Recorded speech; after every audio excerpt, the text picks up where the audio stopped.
ஒரே ஒரு குறிக்கோள் வச்சுக்கோங்க. அது மட்டும் இல்லைன்னா நல்லா ரசிச்சு ரசிச்சு ரசிச்சு படிக்கலாம் மாதாஜி. ரொம்ப வேதனையா இருக்கும். இந்த கடைசி காலத்துல போய் இது பண்ற மாதிரி முன்னாடியே செஞ்சிருந்தேன்.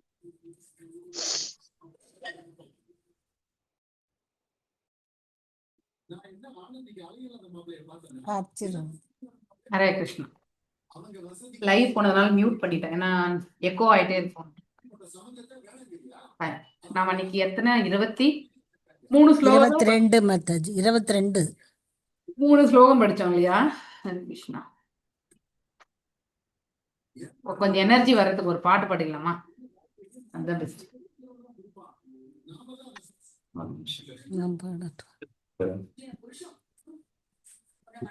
ஜீவ ஜனகோபாலம் நல்லா.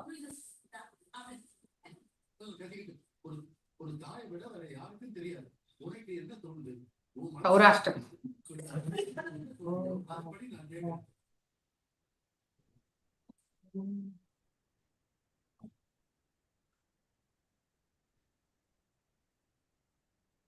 Saurashtram.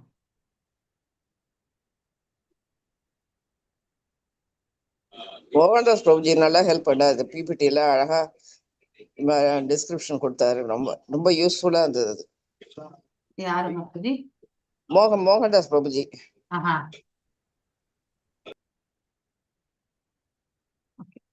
Saurashtram. Even I feel little down. பகவானை பத்தி பாடின பிறகு கொஞ்சம் எனர்ஜினா வரும் இல்லையா? பிரசீதம் நவநீத சௌரம் கோபாங்கணானாம் சதுகோல சௌரம். நீங்க பாடுங்க, ரெண்டு வரியா எல்லாரும் பாடுங்க. பிரசீதம் நவநீத சௌரம் கோபாங்கணானாம் சதுகோல சௌரம் அநேக ஜன்மார்ஜித பாப சௌரம் சௌரஹண்யம் புருஷம் நமாமி. நீங்க பாருங்க. व्रजे प्रसीतं नवनीत चौरं गोपाङ्गनानां चतुकोलचौरम् अनेकजन्मार्जितपापचौरं सौराग्रगण्यं पुरुषं नमामि. निराधिकाय हृदयाश्च चौरं नवम्बुधश्यामलकान्तिगौरम्. दीर्घाय हृदयस्य चौरं नवाम्बुधश्यामलकान्तिगौरम् आदाश्रितानां च समस्तचौरं सौराग्रहण्यं पुरुषं नमामि. पादाश्रितानां च समस्तचौरं सौराग्रगण्यं पुरुषं नमामि. अकिञ्चनाकृत्य पादाश्रितं या करोति भिक्षुं पतिगेहहीनम्. अकिञ्चनाकृत्य पादाश्रितं या करोति भिक्षां पतिगेहहीनम्. केनाप्यहो भीषणा चौरयेत् दृष्टश्रुतो वा न जगत्त्रयेऽपि. केनाप्यहो केनाप्ययः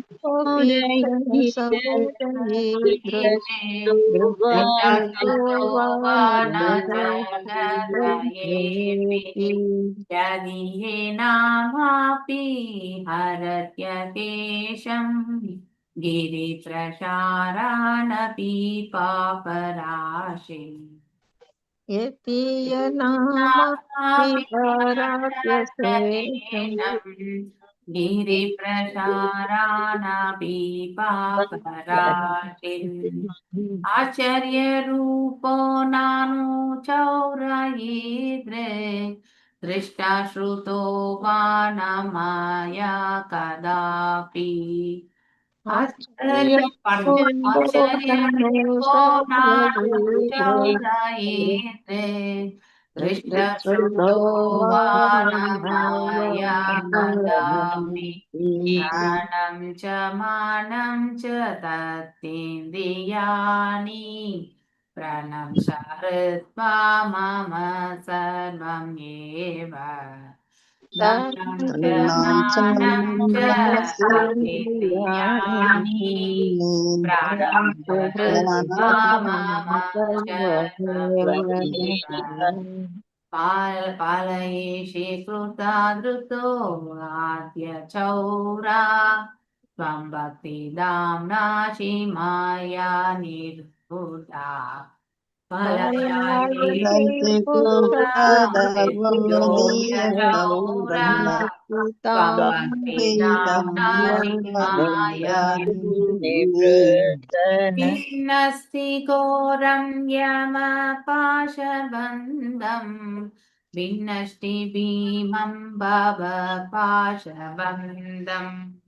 चीनस्य घोरं यमपाशबन्धं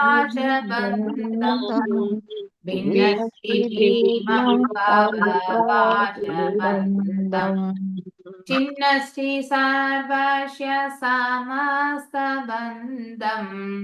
नैवात्मनो भक्तकृतं तु बन्धम् चिन्नस्ति सर्वस्य समस्तबन्धम् नैवात्मनो भक्तिकृतं तु बन्धम् मन्मानसे तामस राशि घोरे कारागृहे दुःखमये निबद्धा मन्मानसे तामसरासि घोरे कारागृहे दुःखमये निबद्धा लाभस्व हे चौरा हरे चिराया स्वचौर्यां पोषोचितं येव दन्दम् लाभस्व हे चौरा हरे चिराया स्वचौर्यां पोषोचितं येव दन्दम् कारागृहे वस सदा हृदयमधिये मद्भक्तिपाश धृतबन्धन निश्चलाशन् कारागृहे वससनां हृदये मदीये मद्भक्तिपाशा दृढबन्धननिश्चलन् त्वां कृष्ण हे प्रलयकोटिशतान्तरेऽपि सर्वस्वचौरा हृदया नहि मोचयामि त्वां कृष्ण हे कोटिशतान्तरेऽपि सर्वस्य चौरा हृदय नहि मोचयामि हरे कृष्णा कृष्णा कृष्णा हरे हरे हरे राम राम राम हरे हरे हरे कृष्णा कृष्ण कृष्ण हरे हरे हरे हरे राम राम राम राम हरे हरे மாதாஜி இந்த முதல்ல இது கொஞ்சம் போடுங்க மாதாஜி. व्रजे प्रसीदं நவநீத சௌரம். இந்த யார் பாட சொல்லுங்க? வில்வமங்கல தாகுரார். பில்லுமங்கல டாகூர். இல்லையா? ஸோ வில்வமங்கல தாகுரார் கடைசியில கண்ணே இல்லாம அவர் வந்து கிருஷ்ணருடைய துணை கொண்டே இருந்தார் அப்படிங்கிறதுமே இல்லையா? கடைசி பதம் ரொம்ப அழகான இது இல்லையா? என்ன சொல்றாங்க? ஓ Krishna, thief of my everything, the noose of my devotion remaining forever tight. You will continue to reside in the prison of my heart, because I will not release you for millions of years. அதாவது பற்பல ஜென்மங்கள் இல்லையா, எத்தனை எத்தனை வாட்டி நம்ம பிறவி எடுப்போம் தெரியல, எத்தனை ஆண்டுகள் நம்ம வாழ்வோம் தெரியாது இல்லையா, ஆனா மில்லியன்ஸ் ஆஃப் இல்லையா. சோ அத்தனை அத்தனை தடவையுமே வந்து அவருடைய ஹிருதயம் எனக்கூடிய இந்த சிறைச்சாலையில வந்து பகவானை வந்து கட்டி போட்டிருக்கார். அதை என்னைக்குமே அவர் வந்து அவிழ்த்து விட மாட்டேன் அப்படின்னு சொல்றார். சோ சோ எதன் மூலியமா? அவருடைய பக்தியினுடைய பாவத்தின் மூலியமான்னு சொல்லியிருக்கார். தீஃப் ஆஃப் மை எவ்ரிதிங், என்னுடைய அனைத்தையுமே வந்து களவாடியவர் இல்லையா. அப்படின்னா தன்னையே களவாடி இருக்கார் பகவான் அப்படிங்கறத வந்து இந்த இடத்துல வில்வமங்கல தாகுரார் வந்து ரொம்ப அழகா அவருடைய உணர்தலை வந்து சொல்லியிருக்கார். ஆக்சுவலி ரியலைசேஷன்ஸ், அதாவது ஒரு ஆச்சாரியா, ஒரு குரு, அவர் பகவானை பற்றி உணர்ந்து அறிந்ததெல்லாம் நம்ம கேட்கும் பொழுது அந்த க்ஷணத்துல நமக்கும் வந்து அந்த பக்தி பாவம் என்பது மேன்மை உரிகிறது. அதனாலதான் நம்ம இந்த பகவத்கீதை பாகம் எல்லாமே நம்ம எதுக்கு படிக்கிறோம்னா பக்தியின் தரப்புல நாம ஈர்க்கப்படுவதற்கு தான். அது ஒண்ணுதான், வேற எந்த இதுக்குமே கிடையாது. அந்த பாவமே கூட நம்முடைய நன்மைக்கு தான், பகவானுக்கு எந்த நன்மை கிடையாது. இப்ப நம்ம எல்லாம் பகவான் மேல போடுறோம் இல்லையா, அவர் மேல பாரத போட்டு செய்யறோம். பகவானே நீ பாத்துக்கோ, இந்த வேலை நீயே வழி நடத்து, நான் செய்யறேன் அப்படின்னா என்ன அர்த்தம்? அப்படின்னா நம்ம சோம்பேறித்தனமா பகவான் மேல போட்டுட்டு உக்காந்துறன்னு அர்த்தமா? கிடையாது. நாம செயல்படணும், ஆனா அந்த வழி நடத்துதல அவர் மேல போடணும். ஏன்னா நன்மை எதுன்றது, நமக்கு நன்மை எதுன்னு அவர் பார்த்து கொடுப்பார். இப்ப நாமே ஒரு டிசிஷன் எடுத்து பண்ணோம்னா அதனால வரக்கூடிய லாப நஷ்டங்களை கண்டு நாம ஒன்று ஆனந்தம் கொள்வோம், இல்லைன்னா வந்து வருத்தப்படுவோம் இல்லையா. தோல்வி வந்தா துவண்டு விடுவோம், மேலும் வெற்றி பெற்றால் அகங்காரத்தை வளர்த்து கொள்வோம். அதனுடைய பலன்களை அனுபவிக்க நாம மீண்டும் மீண்டும் இந்த இடத்துல பிறவி எடுத்துட்டே இருக்கணும் இல்லையா. புனரப்பி ஜனனம் புனரப்பி மரணம். So if we are thinking we are the doer அப்படின்னாலே என்ன அர்த்தம்? We are bound to the law of karma இல்லையா. அதாவது கர்மாவுடைய அதாவது அதனுடைய விதிகளுக்கு நாம கட்டுப்பட்டவர்களாகி விடுகின்றோம். ஆனால் அதையே வந்து இறைவன் தாள் பணிந்து இல்லையா, so under the lotus feet of the supreme lord அப்படிங்கிற ஒரு நிலையில இருந்து நாம் ஆற்றினோம் என்றால் பகவான் உள்ளுக்குள்ள இருக்க பரமாத்மா ஸ்வரூபத்துல அவர் நமக்கு வழி நடத்துவார். ஆனா அது நம்மளை என்னைக்குமே பந்தப்படுத்தாது. ஏன்னா அது நம்ம அனைத்துமே அவர் மேல, நமக்கு இருக்கக்கூடிய பயம் இல்லையா, நமக்கு இருக்கக்கூடிய குழப்பம், கலக்கம், இதெல்லாமே வந்து கன்ஃபியூஷன், டெலியூஷன் எல்லாமே வந்து என்ன, பகவானுக்கு போய் விழும். அவருக்கு தான் ஆங்ஸைட்டி, நம்மளை எப்படியெல்லாம் ரட்சிக்கணும்னு சொல்லிட்டு. ஸோ இது ஒன் ஆஃப் த யூடியூப் வீடியோல வந்து பார்க்கும்பொழுது மாதவதாஸ் அப்படின்னு ஒரு வீடியோ. ஸோ மாதவதாஸ் அப்படிங்கிற, I think it's in Oriya தானே.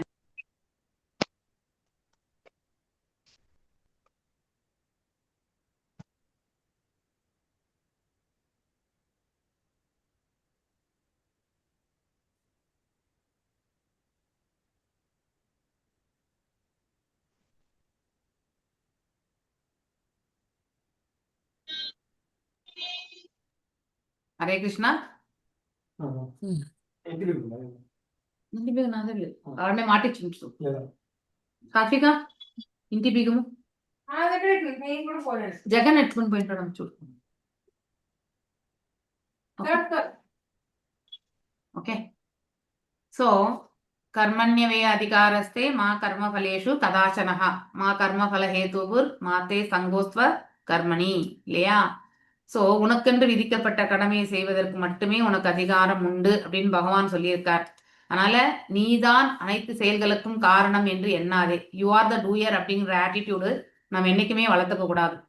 So we are have been made to do the things, அவ்வளவுதான். We always do, we have become the instrument in the hands of the supreme அப்படிங்கறது வந்து நாம நல்லா மைண்ட்ல பதிய வச்சுக்கணும்னா ஆட்டோமேட்டிக்கலி ஒரு செயலினுடைய விளைவுகளை பற்றி நாம அதனால் ஏற்பட போகக்கூடிய அந்த குழப்பம் கலக்கத்திலிருந்து நாம கண்டிப்பா விடுபடுகிறோம். ஏன்னா இறைவன் மீது கொண்டிருக்கக்கூடிய நம்பிக்கை நம்மள வந்து அந்த நல் பாதையை வந்து ஏற்படுத்தி கொடுக்கும்.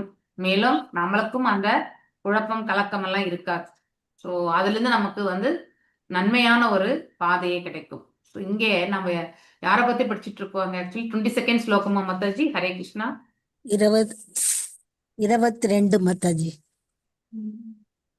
ஆ. சயேவ பூயோ நிஜ வீரிய நான் ஸ்லோகம் என்று சொல்லல. ஓம் நமோ பகவதே வாசுதேவாய. ஓம் நமோ பகவதே வாசுதேவாய. ஓம் நமோ பகவதே வாசுதேவாய. ஓம் அஜ்ஞான திமிராந்தஸ்ய ஞானாஞ்சனய ஷலாக்கய சக்ஷுருன்மிலிதம் येन தஸ்மை ஸ்ரீ குரவே நமः. ஸ்ரீ சைத்தன்ய மனோபீஷ்டம் ஸ்தாபிதம் येन பூதலே ஸ்வயம் ரூபா கதாமஹ்யம் तदोति स्वपदान्विकं हे कृष्णा करुणा सिन्धु दीन बन्धु जगत्पते गोपेशा गोपिका कान्त राधकान्त नमस्तुते तप्त काञ्चन गौराङ्गी राधे वृन्दावनेश्वरी ऋषभानुसुते देवी प्रणमामि हरिप्रिये वाञ्छकल्पदारुभ्यश्च कृपा सिन्धुभ्येव च पतितानां पावनेभ्यो वैष्णवेभ्यो नमो नमः। जय श्री कृष्ण चैतन्य प्रभु नित्यानंद श्री अद्वैत गदाधर श्रीवासादि गौर भक्त वृंद। नमो विष्णुपादाय कृष्ण प्रेष्ठाय भूतले श्रीमति भक्ति वेदांत स्वामी निधि नामिने। नमस्ते सारस्वते देवे गौरवाणी प्रचारिणे निर्विशेष शून्यवादे पाश्चात्य। जय श्री कृष्ण चैतन्य प्रभु नित्यानंद श्री अद्वैत गदाधर श्रीवासादि गौर भक्त वृंद। हरे कृष्णा कृष्ण कृष्ण हरे हरे हरे राम राम राम हरे हरे। सो नाम इन्नैक्कु 22 श्लोकத்துல படிக்கிறோம். सएव भूयो निज वीर्य चोदितां स्वजीवमायां प्रकृतिं चिकीर्षता शतीम् अनामरूपात्मनि रूपनानां नामानि विदित् समानो अनुशासार शास्त्रकृत। यस, யார் வாசிக்கிறீங்க? ஹரே கிருஷ்ணா. நான் வாசிக்கிறேன். Translation perfect. 2 வாசிங்க. மொழிபெயர்ப்பு. பரமபுருஷர் அவரது அங்க உறுப்புகளான ஜீவராசிகளுக்கு மீண்டும் மீண்டும் மீண்டும் பெயர்களையும் உருவங்களையும் அளிக்க விரும்பி அவற்றை ஜட இயற்கையின் வழிகாட்டுதலின் கீழ் வைத்தார். அவரது சுய ஆற்றலால் மறுபடியும் சிருஷ்டியை செய்ய ஜட இயற்கைக்கு சக்தி அளிக்கப்படுகிறது. பொருளுரை: ஜீவராசிகள் பகவானின் பின்ன பகுதிகளாகும். நித்திய முக்த மற்றும் நித்திய பக்த என்று 2 வகையான ஜீவராசிகள் உள்ளனர். நித்திய முக்தர்கள் நித்தியமாக முக்தியடைந்த ஆத்மாக்கள் ஆவர். அவர்கள் பௌதீக சிருஷ்டிக்கு அப்பால் உள்ள பகவானின் நித்தியமான உலகின் பகவானின் உன்னத அன்பு தொண்டில் நித்தியமாக ஈடுபட்டுள்ளனர். ஆனால் நித்திய பக்தர்கள் அல்லது நித்தியமாக பந்தப்பட்ட ஆத்மாக்கள் பரமபிதாவிடம் கொண்டுள்ள கீழ்ப்படியாத மனோபாவத்தை திருத்திக் கொள்வதற்காக அவரது புறசக்தியான மாயாவிடம் ஒப்படைக்கப்பட்டுள்ளனர். நித்திய பக்தர்கள் பகவானுடன் தங்களுக்குள் உறவை நித்தியமாக மறந்துள்ளனர். மாயா சக்தியின் தொடர்பால் தங்கள் பௌதீக சக்தியிலிருந்து உற்பத்தியானவர்கள் என்ற குழப்பத்திற்கு அவர்கள் ஆளாகி உள்ளனர். எனவே ஜட உலகில் மகிழ்வுடன் வாழ்வதற்கு திட்டங்கள் தீட்டுவதில் அவர்கள் சுறுசுறுப்பாக உள்ளனர். அவர்கள் சந்தோஷமாக திட்டம் போட்டுக்கொண்டே போகின்றனர். ஆனால் பகவானின் விருப்பத்தால் ஒரு குறிப்பிட்ட காலத்தின் முடிவில் திட்டம் தீட்டுபவர்கள் திட்டங்கள் ஆகிய இரண்டுமே அழிக்கப்பட்டு விடுகின்றன. இது பகவத்கீதையில் பின்வருமாறு உறுதி செய்யப்படுகிறது: குந்தி மகனே, கல்ப முடிவில் எல்லா ஜீவராசிகளும் என் இயற்கையில் அழிந்து விடுகின்றன. மீண்டும் படைக்கப்படுவதற்கு நேரம் வரும்பொழுது எனது புறசக்தியால் தான் நான் படைப்பை துவங்குகிறேன். பகவத்கீதை 0.7. பூய என்னும் சொல் திரும்ப திரும்ப என்று பொருள்படுகிறது. அதாவது பகவானின் புறசக்தியால் படைத்தல், காத்தல் மற்றும் அழித்தல் ஆகியவை நிரந்தரமாக நிகழ்ந்து கொண்டிருக்கின்றன. அவரே அனைத்திற்கும் காரணம். ஆனால் பகவானின் அங்க உறுப்புகளும் பகவானுடனான இனிய உறவை மறந்துவிட்டவர்களுக்கான ஜீவராசிகளுக்கு புறசக்தியிலிருந்து விடுபடுவதற்கு மீண்டும் அளிக்கப்படுகிறது.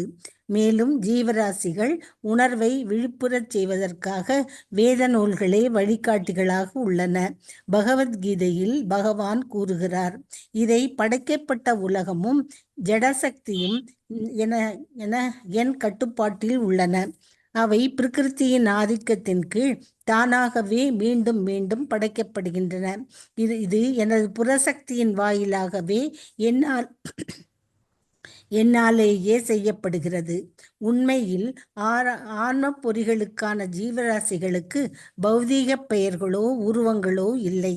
ஆனால் பௌதீக உருவங்களையும் பெயர்களையும் கொண்ட ஜடசக்தியை அடக்கி ஆள வேண்டும் என்று அவர்களுடைய ஆசையை நிறைவேறுவதற்கு அவர்கள் ஒரு வாய்ப்பு அளிக்கப்படுகிறது. அதே சமயத்தில் வேத நூல்களின் வாயிலாக தங்களது உண்மையான நிலையை அறிந்து கொள்ளவும் அவர்களுக்கு ஒரு வாய்ப்பு அளிக்கப்படுகிறது. முட்டாளான மறதியுள்ள ஜீவராசி பொய்யான பெயர் மற்றும் உருவங்களுடனேயே எப்பொழுதும் சுறுசுறுப்பாக இருக்கிறான். இன்றைய மனிதன் பொய்யான பெயரையும் உடலையும் அடைவதில் தீவிரமாக உள்ளான். குறிப்பிட்ட சூழ்நிலைகளின் கீழ் அடையப்படும் வெவ்வேறு உடல்கள் உண்மையானவையாக எடுத்துக்கொள்ளப்படுகின்றன. இதனால் பந்தப்பட்ட ஆத்மாக்கள் மதம் என்ற பெயரில் சக்தியை துஷ்பிரயோகம் செய்கின்றனர். சாஸ்திரங்கள் உண்மையான நிலையை அறிவதற்கான குறிப்புகள் வழங்குகின்றன. ஆனால் வெவ்வேறு காலங்களுக்கும் இடங்களுக்கும் ஏற்ப பகவானால் உண்டாக்கப்பட்டுள்ள சாஸ்திரங்களில் இருந்து பாடம் கற்றுக்கொள்ள மக்கள் தயங்குகின்றனர். உதாரணமாக, கீதை எல்லா மனிதர்களுக்கும் வழிகாட்டும் நூலாக உள்ளது. ஆனால் ஜடசக்திக்கு அடிமைப்பட்டு கிடப்பதால் பகவத்கீதைக்கேற்ப வாழ்க்கையை அமைத்து கொள்ள அவர்கள் அக்கறை கொள்வதில்லை. பகவத்கீதையின் கொள்கைகளை நன்கு கற்றறிந்தவர்களுக்கு ஸ்ரீமத் பாகவதம் உயர்கல்வியாக முடியும். துரதிர்ஷ்டவசமாக மக்கள் அவற்றில் விருப்பம் கொள்ளாமல் இருக்கின்றனர். எனவே அவர்கள் மாயையின் பிடியில் அகப்பட்டு தொடர்ச்சியான பிறப்பிற்கும் இறப்பிற்கும் உள்ளாகின்றனர். அதே Krishna Mataji. Thank you. Hare Krishna Mataji. Thank you Mataji. So இப்போ நம்ம படிக்க போறது நித்திய முக்தா நித்திய பத்தாஸ் இல்லையா? ஜென்ரலாவே நாம் எல்லாருமே நித்திய பத்தர்கள் தான். ஏன்னா இந்த பிரபஞ்சம் பௌதிக இயற்கை அறியாமையின் கீழ் இயங்குவதால் இது இருள்மயமானது இல்லையா? துக்காலயம் அட்டாட்பதன் அப்படின்னு நம்ம படிக்கிறோம் இல்லையா? இந்த எல்லாமே துக்காலயம் தான். இதுல எதுவும் என்ஜாய் பண்றதுக்குன்ட்டு எதுவும் கிடையாது இந்த இடத்துல. ஏன்னா என்ஜாய்மெண்ட் எப்பவுமே இந்த இடத்துல பெர்மனண்டா நமக்கு ஒன்றும் கிடைச்சதே கிடையாது. நம்ம ஸோ 1 மணி நேரம் நல்லா இருந்தோம்னா 2 மணி நேரம் அவஸ்தைப்பட்டு இருக்கோம். அதுதான் இங்க வாழ்க்கையே. ஸோ அப்படிப்பட்ட வாழ்க்கை எப்பவுமே தொடர்ந்து தான் இருக்கும். என்னன்னா நிறைய பேர் அஜ்ஞானத்துல இருக்கும் பொழுது என்ன ஆறாங்க, அந்த வலியும் வேதனையினுடைய எதனால நம்ம இந்த வலியும் வேதனையை அனுபவிக்கிறோன்ற அந்த உணராமலே அவங்க வலியும் வேதனையுமே அனுபவிச்சுட்டு இருப்பாங்க இல்லையா? சோ அதுதான் பத்தத்தனம். இயற்கையிலேயே நம்ம பத்தர்களாக இருக்கிறோம். நித்யா என்றால் எப்பொழுதுமே.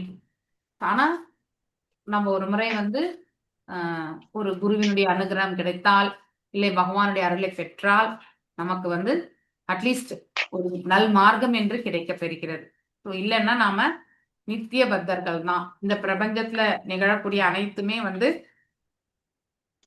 உண்மை உண்மை என்று எண்ணிக்கொண்டு நம்முடைய செயல்களை எல்லாம் அந்த பௌதிக தளத்திலே செய்து கொண்டு மீண்டும் மீண்டும் நாம இந்த இடத்துல பிறக்கிறதுக்கான ஒரு வாய்ப்பை நாம ஏற்படுத்திகிட்டே இருப்போம். ஆனா நம்ம பிறக்கிறது எதனுடைய இந்த இடத்துல எல்லா பௌதிக ஆற்றலை கொண்டுதான் இந்த ஸ்தூல உடல் இல்லையா, அந்த சூக்ஷ்ம உடல் இதெல்லாமே பஞ்சமகாபூதங்கள் இதெல்லாமே பௌதிக ஆற்றலின் கீழே தான் இயங்குகிறது. பகவானுடைய வெறும் ஜீவாத்மா மட்டும்தான் பகவானுடைய பின்னப்பகுதி. மேலும் இந்த பிரபஞ்சமும் பகவானால் சாத்விகா கொஞ்சம் சவுண்ட் செய்யணும். மீண்டும் மீண்டும் இந்த பிரகிருதி படைக்கப்படுகிறது, ரட்சிக்கப்படுகிறது மற்றும் அழிக்கவும் படுகிறது இல்லையா பகவானால. அது அனைத்துமே இந்த பகிரங்க சக்தியால் இயங்குகிறது அப்படிங்கிறத படிக்கிறோம். Actually, the spiritual past, spark, living entities have no material names or forms. But in order to fulfill their desire to lord it over the material nature of the material forms and they are given a chance for such false enjoyment, and at the same time they are given a chance to understand the real position through the revealed scriptures. இல்லையா? வேத சாஸ்திரங்களுடைய அடிப்படையில தான் நாம் இதெல்லாம் புரிஞ்சுக்க முயற்சி பண்றோம். இல்லைன்னா நம்ம கற்பனையில எல்லாம் நம்ம வந்து எதையுமே வந்து புரிஞ்சுக்க முடியாது. ஸோ நம்ம எதையுமே வந்து நமக்கு இதுக்கு எங்கிருந்து இந்த இன்ஃபர்மேஷன் வந்தது இல்லையா? யாராவது ஏதாவது ஒன்று சொன்னா கூட இது ஆத்தென்டிசிட்டி என்ன? இப்போ ஒருத்தருக்கு வந்து இந்த வேக்சின் போட்டா அந்த நோய் வராது அப்படின்னு ஒரு சொல்லும் பொழுது அதுக்கு அது யார் அங்கீகாரம் கொடுக்கறது? டாக்டர் தான் சொல்வார் இல்லையா? ஹீ நோஸ் தட் இந்த வேக்சின் வந்து இதுக்கான இம்யூனைசேஷன் இல்லையா? அது போல நம்ம வாழ்க்கையில நம்ம கலாச்சாரத்தினுடைய மகிமை வந்து எது எடுத்துரைக்கும்? பகவானால் படைக்கப்பட்ட வேத சாஸ்திரங்கள் மூலியமா தான் பழக்க வழக்கங்கள் இல்லையா? சித்தாந்தங்கள் இதெல்லாம் தான் இதன் மூலியமா தான் எல்லாமே நம்ம தெரிஞ்சுக்கிறோம். ஆனா அதுக்கு எல்லாமே வந்து அது எல்லாமே என்னது? பௌரேஷம் இல்லையா? இறைவனால படைக்கப்பட்டது. அதுதான் வந்து அங்கீகாரம் பெற்ற நிலை என்பதை நம்ம தெரிஞ்சுக்கணும். அதுல இருந்து தான் நம்ம எல்லாமே தெரிஞ்சுக்க முடியும். நம்முடைய கற்பனைக்கு ஏற்றவாறு ஒன்றை நாம யூகித்து இதுதான் ரைட்டுன்னு நம்ம சொல்ல முடியாது. வேதங்கள் என்ன உரைக்கப்பட்டிருக்கிறதோ அதை மட்டும்தான் நாம எடுத்து செய்யணும். ஆனா இந்த மாடர்ன் சிவிலைசேஷன்ல என்ன ஆகுது? நான் சமயவாதி, நான் வந்து என்னது சோசியலிசம் இல்லையா? அடுத்து வந்து கம்யூனிசம் இந்த மாதிரி எல்லாம் நம்ம நிறைய பேசுறோம். ஈசம்ஸ் இல்லையா? இப்போ அதாவது நான் பொது உடைமையுடையவன் இல்லையா? அதுக்கடுத்து வந்து இந்த இது சொல்லுவாங்க என்னது செக்யூலரிசம் இதெல்லாம் வரும் இல்லையா? நம்ம எல்லாம் செக்யூலர் என்ற பேர்ல இந்தியாவை ஃபுல்லு நம்ம என்ன பண்ணிட்டு இருக்காங்க? லூட்டி தான் இல்லையா? ஸோ அதாவது செக்யூலரிசம் என்பது நம்ம எல்லாருமே சமத்துவமா எடுத்துட்டு போகக்கூடிய அந்த மனப்பான்மை என்று நினைக்கிறோம். உண்மையிலே அந்த சமத்துவம் சமமாக நோக்கக்கூடிய அந்த பார்வை நம்ம எல்லார்கிட்டயுமே இருக்கா? கண்டிப்பா கிடையாது. ஆன்மீக தளத்தை விட்டுருங்க, பௌதிக தளத்திலே இருக்கா? கண்டிப்பா கிடையாது இல்லையா? ஒரு வயிற்றில் பிறந்த பிள்ளைகள் மத்தியிலே வந்து அவ்வளவு வேறுபாடுகள் என்பது இருக்கும் இல்லையா? ஸோ ஒன்றி போனா அவங்க ஒன்றி போய் இருக்கிறது மிக குறைவு. அவ்வாறு இல்லைன்னாக்கா ஒருத்தருக்கு ஒருத்தர் விரோதத்தை வந்து வளர்த்துக் கொள்வாங்க. இதுக்கு ஒரு சின்ன உதாரணம் என்னன்னா, இப்போ ரீசெண்டா எனக்கு சொன்ன ஒரு கதையை தான் சொல்ல போறேன். நம்ம வீட்டுல கூட இதெல்லாம் நிகழ்றது இல்லையா? இப்ப அக்கா பையனுக்கு கல்யாணம் வந்து நிச்சயிச்சு ஆயிடுச்சுன்னா தங்கச்சி பையன் என்ன பண்ணுவாங்க? அவங்க போட்டி போட்டுக்கு வந்து என் பையனுக்கும் கல்யாணத்தை நிச்சயம் பண்றாங்களா இல்லையா?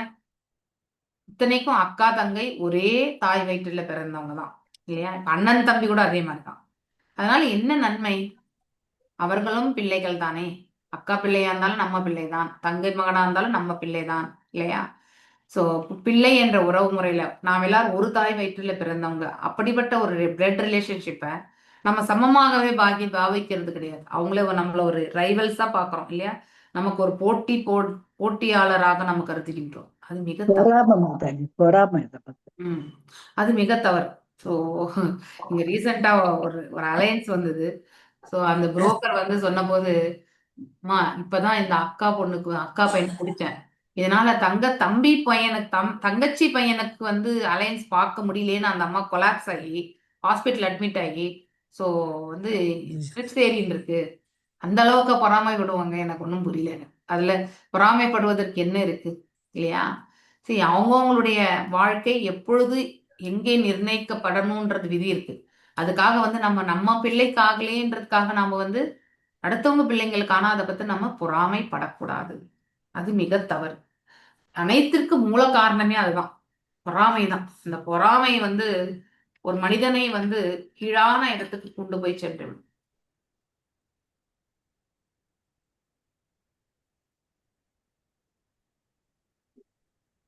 அந்த அலையன்ஸே நான் வேணாம்னு சொல்லிட்டேன் நானு. ஏன்னா அந்த வீட்டுல போயிட்டு நாம ஒண்ணும் பண்ண முடியாது இல்லையா? போட்டியா சண்டை போட்டுன்னு தான் இருப்பாங்க. அப்படிப்பட்ட வீட்டுல நம்ம வந்து என்ன பண்ண முடியும்? ஒண்ணும் பண்ண முடியாது. நம்ம போய் பேந்து முழிக்க வேண்டியதுதாங்க. தேவையே இல்லப்பா, அவங்க சண்டை அவங்களே வச்சுக்கிட்டோம் அப்படின்னு சொல்லிட்டு சும்மா இருந்துட வேண்டியதுதான் நம்ம.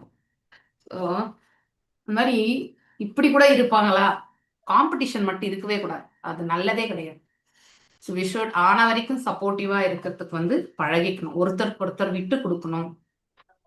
That is very important. நல்ல இதுவும் உண்டு இல்லையா?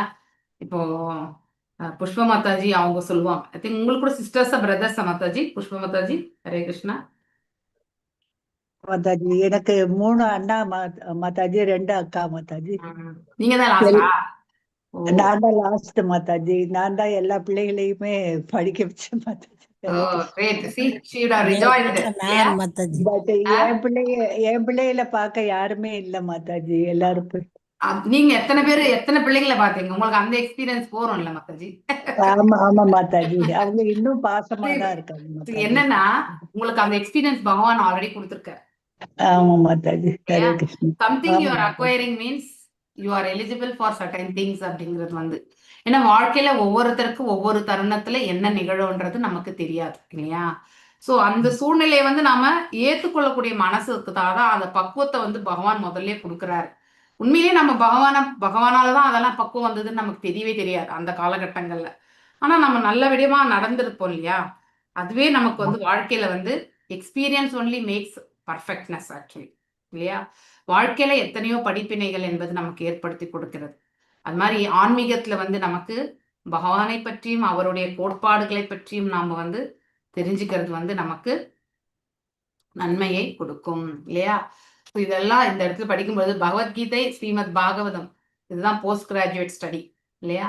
அது எப்படி ஒரு பிஜி யூஜி அதெல்லாம் படிக்கிறோம் இல்லையா? பகவத்கீதை யூஜின்னா ஸ்ரீமத் பாகவதம் வந்து பிஜி போஸ்ட் கிராஜுவேஷன். சாவாஹயம் யத் பதம் அத்ர சூரயோ ஜிதேந்திரியா நிர்ஜித மாதார் ஈஸ்வனஹ பஷ்யந்தி பக்தியா உத்கலிதாம் மலாத்மனா நான்வயேஷ சத்வம் பரிமாஸ்ருதம் அர்ஹதி.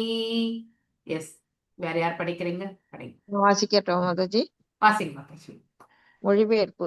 அசையாத பக்தி தொண்டாலும் உயிர் மற்றும் புலன்கள் ஆகியவற்றை முழுமையாக கட்டுப்படுத்தியதாலும் பௌதீக உணர்விலிருந்து முற்றிலும் தூய்மை அடைந்துள்ள சிறந்த பக்தர்கள் பகவானின் திவ்யமான உருவத்தை அனுபவிக்கின்றனர்.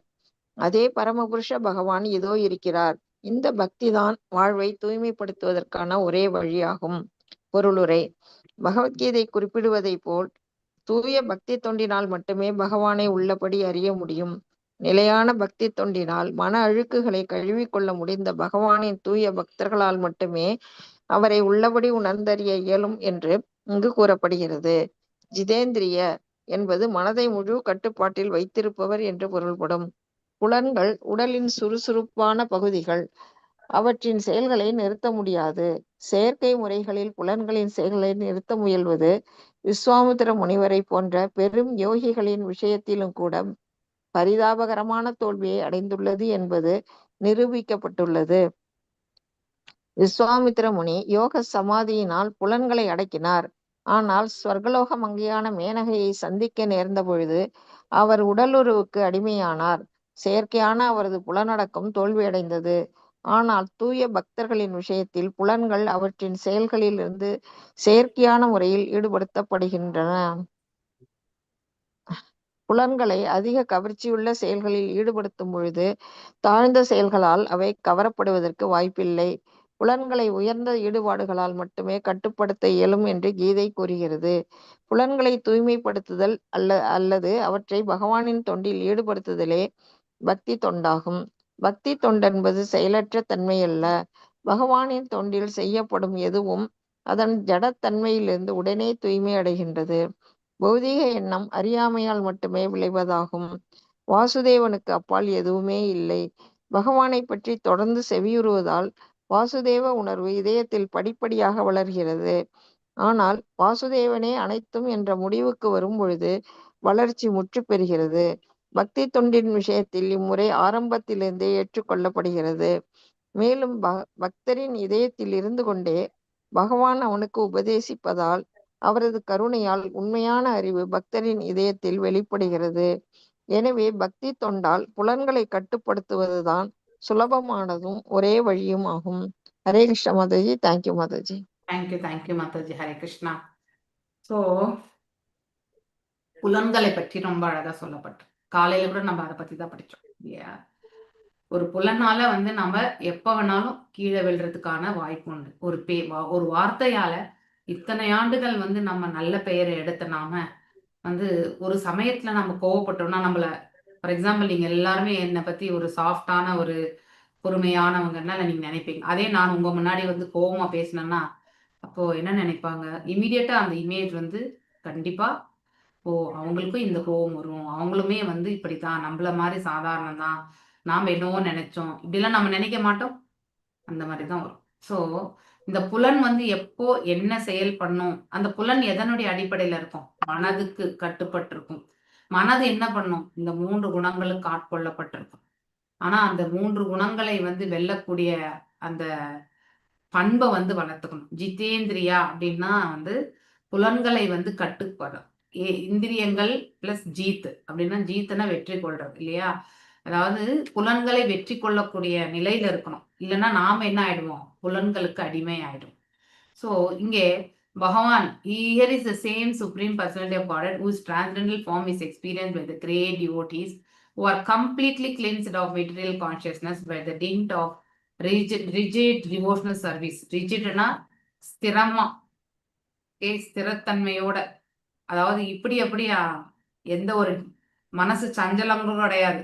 இப்போ நான் ஒரு முழு பக்தியோட ஒரு நிமிஷம் இருந்துட்டு அடுத்த நிமிஷம் வந்து டைவர்ஷனா நினைக்கக்கூடிய அந்த நிலையும் கிடையாது. அப்படின்னா ஸ்திரத்தன்மை கிடையாதுன்னு அர்த்தம்.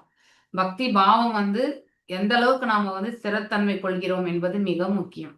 ஓகே, ஸோ எந்த சூழ்நிலையா இருந்தாலும் பக்தி பாவத்தை ஒரே நிலையில எடுத்துட்டு போகக்கூடிய அந்த அந்த ஒரு நிலைக்கு போகணும். அதுதான் நாம தன்னுணர்வு பாதையில நிலை பெற்றிருக்கக்கூடிய குவாலிட்டி. அப்போ நம்ம புலன்கள் மனசு எல்லாமே தெய்வீகமான நிலைக்கு போகும். இறைவனுடைய 100% நம்ம அதிகபட்சம் அந்த 78% நம்ம வந்து அச்சீவ் பண்ணணும் இல்லையா? ஆனா இதையெல்லாம் பகவானுடைய தெய்வீகமான ரூபத்தை எல்லாம் காணக்கூடிய சக்தி வந்து இந்த மாதிரி அதாவது தூய பக்தி தொண்டுல வந்து நிலை பெற்றிருக்கக்கூடிய, அதாவது ஒரே ஒரு துளி அளவுக்கு கூட வந்து பௌதீக உணர்வு இன்றி இல்லையா, பௌதீக உணர்வு ஆன்மீக உணர்விலே நிலை பெற்று இருக்கக்கூடிய அவர்கள் இல்லையா, and full control of life and senses இல்லையா, அதாவது இந்த வாழ்க்கையை வந்து அவர்கள், அதாவது control of life and senses, அவங்களுடைய வாழ்க்கையை வந்து பாத்தீங்கன்னாக்கா எப்படி எடுத்துட்டு போகணும் அப்படிங்கறதுல வந்து அவங்க உணர்ந்தறிந்து செயல்படுவார்கள்.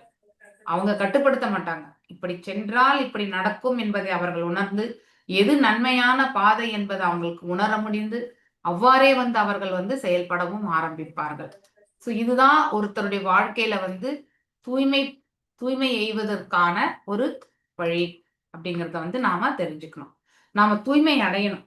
தூய்மை எவ்வாறு அடைய முடியும்? நம்ம புலன்களை தூய்மைப்படுத்தணும். புலன்கள் தூய்மை எவ்வாறு அடையும்?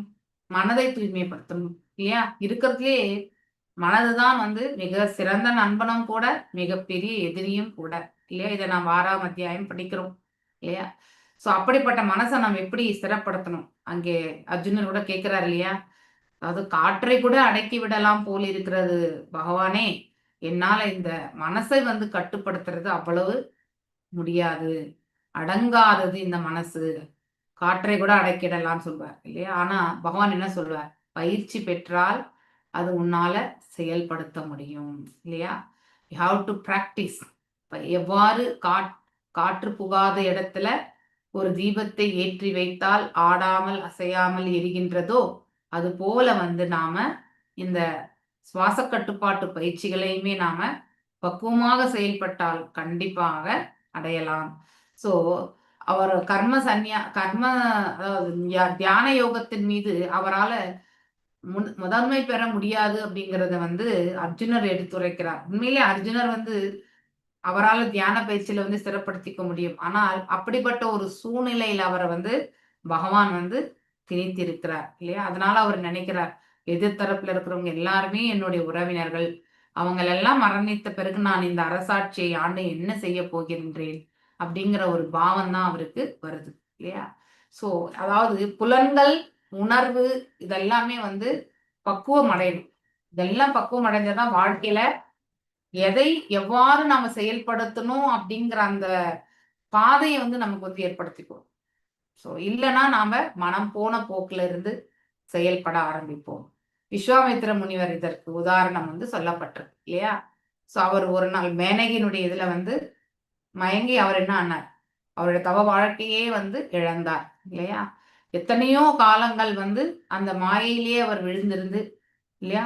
அதுக்கப்புறம் வந்து அவர் உணர ஆரம்பித்தார், ஐயோ நம்முடைய இத்தனை வருஷ தவ வாழ்க்கை எல்லாமே போயிடுத்தே அப்படின்னு வந்து எண்ண ஆரம்பித்தார். எப்பொழுது மேனகை வந்து அந்த குழந்தையை அவரிடம் கொடுத்து விட்டு சென்ற பிறகு. ஸோ அது மாதிரி நம்ம ஒரே ஒரு ஒரு எவ்வளவு பெரிய விஸ்வாமித்திர முனிவர் நம்ம எப்பவுமே நெகட்டிவான விஷயத்துக்கு தான் நம்ம வந்து சொல்றோம் இல்லையா? ஆனா அந்த விஸ்வாமித்திர முனிவர் தான் ராமருடைய கௌசல்யா சுப்ரதா அது பாடுறோம் இல்லையா? அதை ஏற்றினவரே அவர் தான். யாருக்கோ தெரியுமா? என்ன மாதாஜி என்ன கௌசல்யா சொன்னீங்க? சுப்ரதா ராம தெரியும் மாதாஜி. கௌசல்யா சுப்ரஜா ராமபூர்வ சந்தியா பிரவர்த்ததே உத்திஷ்ட நரசார்தூல கர்த்தவ்யம் தெய்வமாப்னிகம். அது என்னது? இறைவனுடைய சுப்ரபாரதம். இதை ஏற்றினது யாரு? விஸ்வாமித்திர முனிவர் தான். ஓகே, எங்கேயாவது யார் நம்ம மாதாஜி? அவருக்கு மாதாஜி யார் மாதாஜி? விஸ்வாமித்திர முனிவர். விஸ்வாமித்திரர். ஓகே, ராமபிரானுடைய அந்த இது வந்து சுப்ரபாரதமாக கொடுத்தது அவர்தான். இவங்க அவருக்குள்ளயுமே பக்தி உண்டு இல்லையா? ஆனா நம்ம எப்படி வாழக்கூடாதுன்றதுக்கு அவருடைய வாழ்க்கையில் அவர் ஒரு சமயம் சரிந்து விழுந்த அந்த ஒரு சருக்களை நாம இன்றைய வரைக்குமே தெரியாது. அப்படின்னா ஒரு பாத்திரம் நிறைய பால் இருந்தாலும் பாலினுடைய மேன்மையான விஷயம் வந்து வெளியில என்னைக்குமே வராது இல்லையா? ஆனா அதுல ஒரு துளி ஏதோ ஒரு தூசியோ ஏதோ ஒண்ணு விழுந்து விட்டா அந்த பாலை நம்ம உபயோகப்படுத்த முடியாது என்ற நிலைக்கு நம்ம இமீடியட்டா வந்துடும் இல்லையா? அப்போ அங்க விழுந்த அந்த பொருள் மீது இருக்கக்கூடிய அதுல அது விழுந்துச்சு அதனாலதான் யூஸ் பண்ணல. பாலை வந்து மேன்மையா சொல்லவே மாட்டோம். ஆனா அங்க விழுந்த பொருள் மீது தான் நம்ம வந்து பேசுவோம் இல்லையா? ஸோ ஆல்வேஸ் வி சி, எப்பவுமே அந்த சுட்டி காட்டுதல் என்ற அந்த பண்பு நம்ம கிட்ட பிறவியோட வந்திருக்கக்கூடிய ஒன்று தான். ஸோ நம்ம அது மாதிரி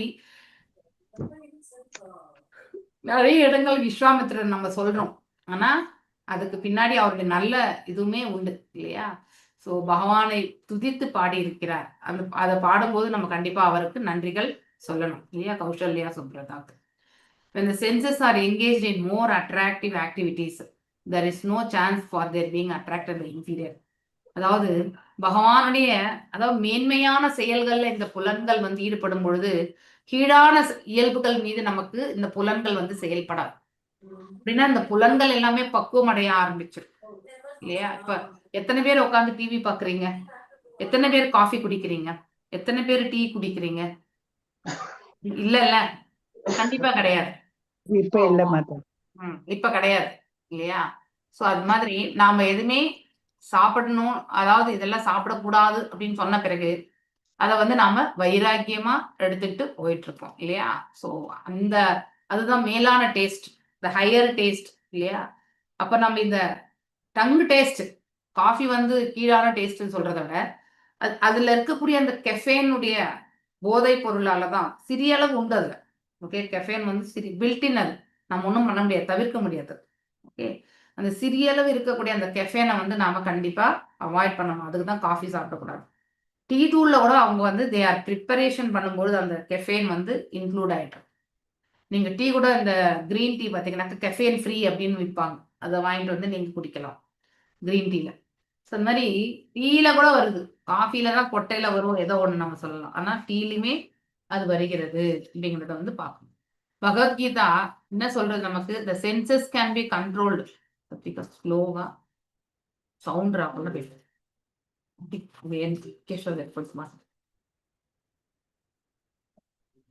Senses can be controlled only by better engagements. Okay, so அப்படின்னா நம்ம வாழ்க்கையில வந்து நம்முடைய புலன்களை எல்லாம் படுத்தணும்னா எப்படி பக்குவம் ஆகணும்னு நினைச்சிட்டு உட்கார்ந்துருந்தா புலன்கள் பக்குவம் ஆயிடுமா? கண்டிப்பாக செயல்பட்டால்தான், பக்தி தொண்டில் செயல்பட்டால்தான் இல்லையா? இந்த கை வந்து ஒரு கரெக்டால் பண்றதுக்கோ மிருதங்கம் வாசிக்கிறதுக்கோ இல்லையா? சோ இந்த புஜங்கள்ல அந்த மிருதங்கத்தை ஏந்துறதுக்கோ இல்லையா, பகவானுடைய அர்ச்ச விக்கிரகத்தை ஏந்தி வைக்கிறதுக்கோ இல்ல அவருக்கான அதாவது உணவு சமைக்கிறதுக்கோ அது உணவு படைக்கிறதுக்கோ இந்த ஒவ்வொரு புலனுமே நம்ம உபயோகப்படுத்தும் பொழுது இல்லையா, இந்த அங்கங்கள் வந்து அவருடைய பக்தி தொண்டுல வந்து செயல்படும் பொழுது ஆட்டோமேட்டிக்கலி அது எல்லாமே தூய்மை அடைகிறது.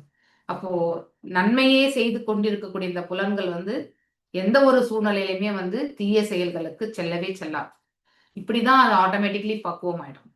ஸோ தீய செயல் கூட அதே மாதிரிதான். நம்ம செஞ்சுட்டே இருந்தோம்னா நல்ல செயல்லாம் சொன்னா நம்ம மண்டைக்கு ஏறவே ஏறாது.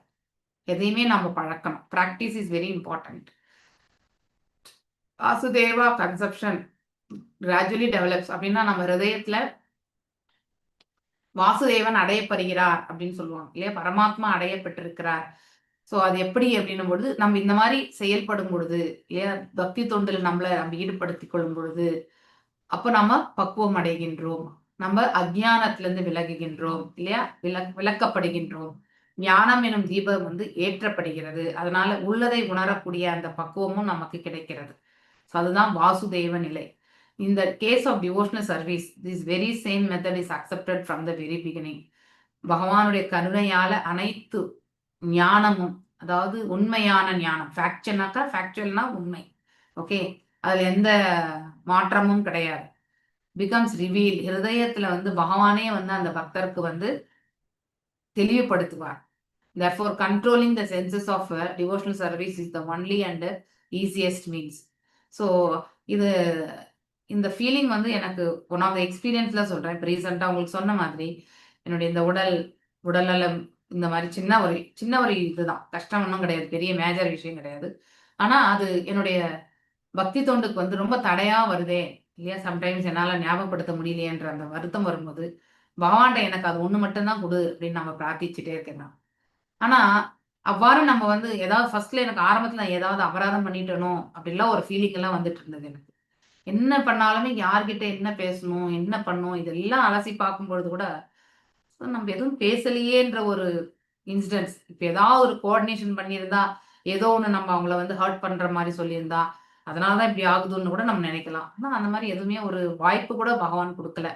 அப்படி இருக்கும்போது என்ன விஷயம்னும் பொழுது அதுக்கப்புறம் வந்து ஓகே, நம்ம ஒரு வாட்டி முன்னாடி இருந்தது இப்போ போய் டெஸ்ட் பண்ணி பார்ப்போம் அப்படின்னு பார்த்த பிறகு அப்போ நம்ம வந்து பிளைண்டா வந்து நம்ம ஏதோ அபராதம் பண்ணிட்டோம் அதனால தான் நமக்கு இப்படிலாம் ஆகுதுன்னு நினைக்கக்கூடாது. ஸோ பிகாஸ் உடல் வந்து ஒரு காலகட்டத்திற்கு பிறகு நம்முடைய கட்டுப்பாட்டில் கண்டிப்பா வரவே வராது. பௌதீக உடல் வந்து ஆன்மீகமா இருக்கக்கூடிய ஆன்மாவினுடைய கட்டுப்பாட்டுல வரவே வராது. ஆனா அந்த வலியும் வேதனை எல்லாமே இறைவனால் வந்து நமக்கு வந்து குறைவான வீரியத்தை நாம அனுபவிப்போம்.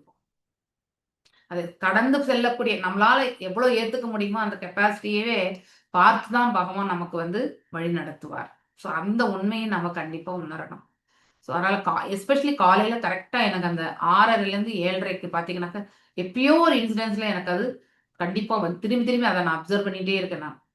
அதனாலதான் சரி என்னது இது, ஏன் இப்படி நடக்கிறது, ஏன்னா மிச்சம் இருக்கக்கூடிய காலகட்டங்கள்ல எனக்கு கிளாஸ் எடுக்கும்போது அந்த அளவுக்கு ப்ராப்ளம்ஸ் வெறுத்தா இருக்கிறது இல்லை. அந்த காலகட்டம் மட்டும் இதே 5:45 கிளாஸ் போறாங்க, போய் பிரிஸ்கா நல்லா எடுத்துட்டு வந்துருவேன் நான். அங்க ஒண்ணுமே எனக்கு ஞாபகம் மறதியோ எதுவுமே இருக்காது. அது ஏன்றது எனக்கும் தெரியல. அதனாலதான் இது கம்பேர் பண்ணிட்டேன். அப்ப யாருக்காவது நான் இங்க இருக்கிறவங்களை யாராவது நான் ஹர்ட் பண்ணிட்டனோ அப்படின்னு ஒரு ஃபீலிங் கூட எனக்கு வந்தது. ஸோ இங்க எல்லாருமே என்னுடைய தாய் தானத்துல இருக்கக்கூடியவங்க, உங்களை நான் என்னதான் எப்பயாவது ஏதோ சொல்லிட்டனோ அப்படிலாம் வந்து அலசி ஆராய்ந்துட்டு இருப்பேன் நான் உட்காந்துட்டு. ஆனா எனக்கு கூட ஏதாவது உங்களுக்கு நான் மாதிரி தவறு இழைச்சிருந்தாலும் என்ன வந்து உங்க மகளை போல நினைச்சு மன்னிச்சிருங்க. ஓகே, மாதாஜி நீங்க அந்த மாதிரி பேசவே மாட்டீங்க மாதாஜி எங்கள்ட்ட எல்லாம். அதான் அதெல்லாம் உங்க வாயில வரவே வராது. அதான் எனக்கும் தெரியல. ஏன்னா எஸ்பெஷலி காலையில அந்த ஒரு காலகட்டம் மட்டும்தான் நான் ஆலோசனை பண்ணி எடுத்துரைக்கும் போது சில காலகட்டங்கள்ல எனக்கு அது தடை மாறி வந்து நிக்குது. நிறைய பேர் வந்து பாகவதம் கிளாஸ்ல நிறைய பேர் பேசும்பொழுது எனக்கு கூட கொஞ்சம் கோபம் வரும். ஆனா நீங்க அதை வந்து ஒரு நாள்ல கூட அதை கண்டிச்சதே கிடையாது எனக்கு தெரிஞ்சு. மாதாஜி நீங்க எவ்வளவு இதா நடத்துறீங்க மாதாஜி, இதெல்லாம் நினைக்காதீங்க மாதாஜி. இல்ல ஆனா இப்பெல்லாம் அதெல்லாம் நினைக்கிறது இல்ல. சி ஹெல்த்துக்காக வரும்பொழுது நாம அதெல்லாம் ஹெல்த்தை தான் பாக்குறோமே ஒழிய இதெல்லாம் நினைக்க கூடாதுன்றதுமே உடனே எனக்கு இந்த ஜெகநாதர் எனக்கு வழிகாட்டிட்டார். ஸோ அந்த மாதிரி நம்ம வந்து ஒரு ஒரு செயல் நடக்கிறது என்றால் அந்த செயலினுடைய காரணம் என்ன, விளைவு என்ன, இதெல்லாம் அலசி ஆராயக்கூடிய பக்குவம் வந்து பகவான் நமக்கு கொடுத்திருக்காரு இல்லையா? சோ அஜ்ஞானத்துல இருந்து விடுதலை பெறக்கூடியது. அதுதான் இந்த வாசுதேவ நிலையை வந்து அடையக்கூடிய மார்க்கத்தை நாம தேடிட்டு போயிட்டு இருக்கோம். யாருடைய கிருபையால? குரு பரம்பரானுடைய கிருபையால. ஆனால் நாம கடைசி வரைக்கும் இந்த சங்கத்தை வந்து அப்படியே எடுத்துட்டு போகணும் இல்லையா? சாவா ஹயம் சக்தி அங்கித சத்கதோ வேதேஷு குஹேஷு சா குஹ்யவாதிபிஹி யா ஏக ஈஷோ ஜகத் ஆத்மலீலயா சிஜயதே அவ்யதி அசினா தத்ர சஜ்ஜதே. எஸ் புஷ்ப மாதாஜி வாசிம். ஹரே கிருஷ்ணா. நான் எடுத்துக்கிறேன் மாதாஜி. ஹரே கிருஷ்ணா. ஹரே கிருஷ்ணா. ஹரே கிருஷ்ணா. ஸ்லோகம் வாசிக்க வேண்டாம்ல மாதாஜி? ஓகே. மொழிபெயர்ப்பு பொருளுரை பை ஸ்ரீல பிரபுபாதா. அன்பு தோழிகளே, வேத நூல்களின் அந்தரங்கமான பகுதிகளில் பகவானின் கவர்ச்சியானதும் அந்தரங்கமானதுமான லீலைகள் அவரது சிறந்த பக்தர்களால் விவரிக்கப்பட்டுள்ளன. அதே பரமபுருஷ பகவான் இதோ இருக்கிறார். இவர் ஜட உலகை படைத்து காத்து அழிப்பதுடன் அதனால் பாதிப்படையாமலும் இருக்கிறார். பொருளுரை. பகவத்கீதையில் கூறப்பட்டு உள்ளதை போல் எல்லா வேத நூல்களும் பகவான் ஸ்ரீ கிருஷ்ணரின் பெருமைகளை போற்றுகின்றன. அது பாகவதத்திலும் இங்கு மாதாஜி அடுத்தது படிங்க. ஐயோ சாரி மாதாஜி. ஹரே பரவாயில்ல. கிருஷ்ணா. பதம் 25 மாதாஜி. 24 படிங்க. 24 தான் படிக்கிறேன் மாதாஜி. 23 படிச்சீங்க மாதாஜி. இல்ல 24 தான் படிக்கிறேன். 4 தான் மாதாஜி படிச்சிட்டு இருக்கேன். ஹரே கிருஷ்ணா மாதாஜி. ஹரே கிருஷ்ணா. பொருளுரை. பகவத்கீதையில் கூறப்பட்டு உள்ளதை போல் எல்லா வேத நூல்களும் பகவான் ஸ்ரீ கிருஷ்ணரின் பெருமைகளை போற்றுகின்றன. அது பாகவதத்திலும் இங்கு உறுதி செய்யப்படுகிறது. வியாசர், நாரதர், சுகதேவ கோஸ்வாமி, குமாரர்கள், கபிலர், பிரகலாதர், ஜனகர், பலி மற்றும் யமராஜர் ஆகியோரை போன்ற பகவானின் சக்தி வாய்ந்த அவதாரங்களும் பக்தர்களும் வேதங்களை பல கிளைகளாக விரிவடைய செய்துள்ளனர். வேதாந்த சூத்திரர்களில் அல்லது உபனிஷதங்களில் பகவானுடைய லீலைகளின் அந்தரங்கமான பகுதிகளை பற்றிய சிறு குறிப்பு மட்டுமே உள்ளது. உபனிஷதங்களை போன்ற வேத நூல்களில் பகவானை பற்றிய பௌதீக கருத்து பிழை என்பது தெளிவாக பிரித்து அறியப்படுகிறது. அவர் முற்றிலும் ஆன்மீகமானவர் என்பதால் அவரது உருவம், நாமம், இயல்பு மற்றும் உபகரணங்கள் போன்றவை ஜட பொருளிலிருந்து வேறுபட்டவையாக அடையாளம் காணப்பட்டுள்ளன. எனவே அவர் சில சமயங்களில் தாழ்ந்த புத்தி உடையவர்களால் அருவமானவராக தவறாக புரிந்து கொள்ளப்படுகிறார். ஆனால் உண்மையில் அவர்தான் பரமபுருஷரான பகவான் ஆவார். பரமாத்மாவும் அருவ பிரம்மமும் அவரது முழுமையற்ற அம்சங்களாகும். ஹரே கிருஷ்ணா மாதாஜி. தேங்க்யூ மாதாஜி. சாரி மாதாஜி. ஹரே கிருஷ்ணா. பரவாயில்ல மாதாஜி. பரவாயில்ல மாதாஜி. ஹரே கிருஷ்ணா. பகவான் மிகவும் ஈர்க்கக்கூடியவர். இப்ப நம்ம அர்ச்ச விக்கிரகம் பார்க்கும் பொழுதும் பகவானுடைய பக்தி பாடல்களை நம்ம பாடும் பொழுதும் இல்லையா, அதனால ஈர்க்கப்படுகிறோம். இப்பதான் நம்ம சௌர பிரஜே பிரசீதம் நவநீத சௌரம், நீங்க அந்த பாடலை அமைதியா உட்கார்ந்து பாடுங்களேன். You will feel the rejoicement. கண்டிப்பா இறைவனோட சம்பந்தத்தை வந்து ஃபர்ஸ்ட் கீர்த்தனத்துலதான் நம்ம பிடிக்கிறதே இல்லையா. அதாவது நம்ம ஈர்க்கப்படுவது, அதிகமாக ஈர்ப்படுவது கீர்த்தனம் தான். அதுக்கப்புறம் ஸ்ரவணம் இல்லையா. ஸ்ரவணம் வந்து நம்ம பண்ணணும். ஸ்ரவணம் பண்ணாதான் கீர்த்தனத்துக்கு போக முடியும். ஆனா நமக்கு சுலபமாக ஈர்க்கப்படுவது எது? கீர்த்தனம் தான் அப்படிங்கிறது வந்து நாம படிக்கிறோம். சோ இங்க அவருடைய லீலைகள், அவருடைய செயல்பாடுகள், அவருடைய ரூபம், நாமம், இது எல்லாம் நம்ம அவரை பற்றி புகழாரங்கள் வந்து பாடும் பொழுது நம்ம ரொம்பவுமே வந்து ஈர்க்கப்படுகிறோம். It is he only who creates இல்லையா. பகவான் தான் எல்லாவற்றையுமே படைக்கின்றார், அழிக்கின்றார் மற்றும் வந்து ரட்சிக்கவும் செய்கிறார். ஆனால் அவ்வாறு அவர் செயல்பட்டாலும் அந்த செயல்களால் அவர் எதையுமே பாதிப்படைவதே கிடையாது. That is the wonderful point. It remains unaffected இல்லையா. சோ ஏன்னா அவர் இந்த பௌதிக உலகத்திற்கு கட்டுப்பட்டவர் அல்ல, உட்பட்டவரும் அல்ல. அந்த பௌதிக உலகமே அவருடைய ஆளுமையின் கீழே தான் இயங்குகிறது. அவர்தான் அதை கட்டுப்படுத்துகிறார். ஆனால் அவர் சுதந்திரமானவர் அப்படிங்கிறதுமே நம்ம படிக்கிறோம் இல்லையா. சோ பகவத்கீதையிலுமே இதெல்லாம் நம்ம படிக்கிறோம். மேலும் இந்த மகாஜனாஸ் இல்லையா எத்தனை பேர் இருக்காங்க, வியாசர், நாரதர், சுகதேவர் இல்லையா, அடுத்து வந்து குமாரர்கள், 4 குமாரர்கள், கபிலர், பிரகலாதர் இல்லையா, ஜனக மகாராஜர், பலி மகாராஜ், அதுக்கப்புறம் யமராஜர், இவங்க எல்லாருமே எம்பவர்ட் பிரகலாதர், எம்பவர்டு கபிலர், இன்கார்னேஷன்ஸ் இல்லையா, பகவானுடைய அவதாரங்கள். ஆனா அவங்களுக்குன்னு சில சக்திகளை வந்து பகவான் வந்து கொடுத்திருக்கார். ஸோ வரங்களை, அந்த வரங்களை கொண்டு அந்த மாதிரி அவதாரங்களாக வருகிறார்கள். இப்ப வியாசதேவர் எடுத்துட்டீங்கன்னாக்கா அவர் வந்து இது லிட்ரரி இன்கார்னேஷன் இல்லையா. ஸோ அந்த மாதிரி ஒரு அவதாரத்துல வர்றார். ஸோ இலக்கிய அவதாரம் அவர் வந்து. அடுத்து நாரத மகரிஷி வந்து பக்த அவதாரம் இல்லையா, அவர் வந்து பக்தி, அதுதான் அவருடைய இது மெயின் கிரைட்டீரியா. சுகதேவ் கோஸ்வாமி என்ன பண்ணாரு, நம்ம எல்லாருக்குமே வந்து இந்த பாகவதத்தை வந்து எடுத்துரைச்சவருமே அவர் தான். அவருமே பக்தி நிலையில் தான். ஆனா நாரத மகரிஷி எல்லோருக்கும் பக்தியை வழங்கக்கூடிய நிலையில இருக்கக்கூடியவர். ஆனா சுகதேவ் கோஸ்வாமி அதை எடுத்துரைச்சவர் இல்லையா, ஒரேட்டர். 4 குமாரர்கள் என்ன ஆனாங்க, ஞானிகளா இருந்து பகவானுடைய திருவடிகள்ல இந்த துளசியை நுகர்ந்ததாலே அவர்கள் வைகுண்டத்துல அவர்கள் பக்தர்கள் ஆனார்கள். கபிலர் என்ன பண்ணார், ஆக்சுவலி சாங்கிய தத்துவத்தை எடுத்துரைத்தார். பிரகலாதர் வந்து அதாவது தாயினுடைய கருவில் இருக்கும் போதே பக்தராக இருந்தவர். ஜனகர் வந்து ஒரு ஆன்மீக நிலையில இருக்கக்கூடிய ஒரு அரசர் இல்லையா, அவருடைய ஆட்சி முறை அந்த மாதிரி நன்னிலையில இருந்தது. பலி மகாராஜா யாரு, பிரகலாத் மகாராஜாவுடைய பேரன் இல்லையா. யமதர்மராஜா என்னது, தர்மத்தை வந்து பரிபாலிக்க கூடியவர். ஸோ இப்படி ஒவ்வொருத்தருக்குமே வந்து ஒரு ஒரு ஸ்பெஷாலிட்டி கொடுத்திருக்கார் பகவான். பாகவதம் வந்து என்ன எடுத்துரைக்கிறது என்றால் அந்த confidential parts of his activities இல்லையா. ஆனா இதெல்லாம் யாரால புரிஞ்சுக்க முடியும், அவருடைய கான்ஃபிடென்ஷியல் டிவோட்டிஸால தான் புரிஞ்சுக்க முடியும். சாதாரண டிவோட்டி கிடையாது. அவரை உணர்ந்த அந்த பக்தர்களால மட்டும்தான் பகவானுடைய ரகசியமான செயல்பாடுகள் எல்லாமே புரியும். பகவான் எப்பவுமே சொல்லுவாங்க இல்லையா, கிருஷ்ணர் சொல்றது ஒண்ணு, செய்யறது ஒண்ணு இல்லையா. ஐ திங்க் 11வது காண்டம் நம்ம படிச்சோம்னா அங்க உத்தவருக்கும் கிருஷ்ணருக்குமே நடக்கக்கூடிய உரையாடல் தான் உத்தவ கீதைன்னு கூட சொல்லுவாங்க. ஸோ 11வது காண்டம் நம்ம 9th காண்டம் முடிச்ச உடனே நம்ம ஜம்ப் அடிச்சிடலாம் 11th காண்டம் சரியா. So in such Vedic literatures இப்பதான் நம்ம 5வது காண்டம்ல இருக்கோம். நம்ம 4 காண்டம் போனோம். The Lord has expressively been distinguished from the mundane conception of his existence. கண்டிப்பா அவர் தன்னுடைய நிலையை வந்து இந்த பௌதிக நிலையிலிருந்து எப்பொழுதுமே வேறுபடுத்தி தான் வச்சிருக்கார்.